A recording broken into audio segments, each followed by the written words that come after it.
Саламатсыздар ма, қадірменді ұстаздар? Онлайн ұстаз бол курсының кезекті сабағына қош келдіңіздер.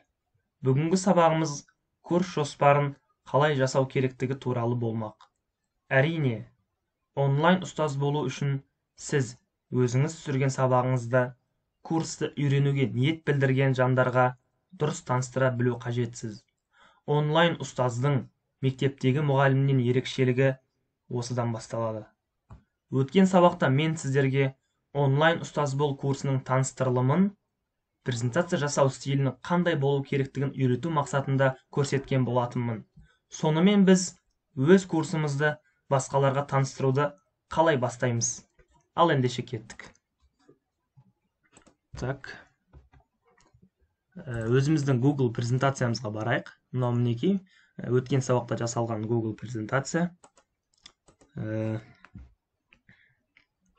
Өткен сабақта мен сіздерге онлайн ұстаз бол курсының презентациясын жасадым. Сонымен бізде бірінші слайдта таныстыру мақсатында жасалған презентациямыздың бірінші слайдында курстың атауы тұру керек. Яғни мына жерде мен онлайн ұстаз бол деп қойдым.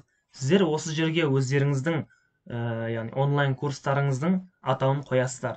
Бұл жерде оқырман бірден оқыған кезде уже курс не туралы болатынын бірден түсіну қажет. Мен мысалы мына жерде онлайн ұстаз бол, уже мен түсіндім. Яғни бұл жерде онлайн ұстаз туралы курс болатын мен бірден түсіндім. Сол секілді. Және екінші слайд болса бұл курстың кімдерге арналғандығы туралы болмақ. Яғни бұл жерде бұл курс кімдерге арналған деген бұл өте маңызды сұрақтардың бірі. Мен бұл жерде өте қысқа жауап бердім. Бұл курс онлайн ұстаз боламын деушілерге және онлайн табыс тапқысы келетіндерге. Келесі слайдта курс бағдарламасымен таныстырып өтесіз. Яғни мен мына жерде курс бағдарламасы менде негізі 12 сабақ. Мен бірақ бұны қысқаша кіріспе видео сабақ жасау және ұсыну платформалары қорыты деп 3 үлкен негізге бөлдім. Яғни бұл жерде кіріспеде жақшаның ішінде жаздым.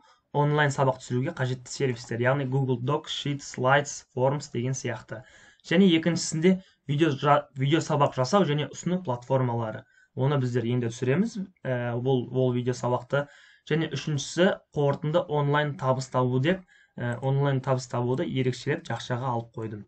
Яғни қалай онлайн табыс табу өзіміздің түсірген видео сабақтарды қалай оқырмандарымызға сатуға болады деген секілді. Так, бізде ал соңғы слайдта сіздің бұл курстан не алатыныңыз жайлы болып таныстырылымды қорытындылайсыз. Яғни мен мына жерде курстан не аласыз? Яғни сіздің оқырманға мынандай сұрақ өте маңызды. Курстан мен не аламын? Және осы курсты оқып бітірген соң мен кім боламын деген осы екі сұрақ өте маңызды. Ол сол сұрақтарға жауап алуы қажет. Мен мына жерде бұлай деп жауап бердім, яғни 3 рет жауап бердім. Сіз курстан, яғни Google сервистерімен жұмыс жасауды үйренесіз. Онлайн сабақты түсіре аласыз және онлайн табыс табу жолдарын білетін боласыз деген осындай қысқаша жауап бердім. Жалпы біздің бүгінгі сабағымыз осымен аяқталды. Бүгінгі біздің сабағымыз тәмам.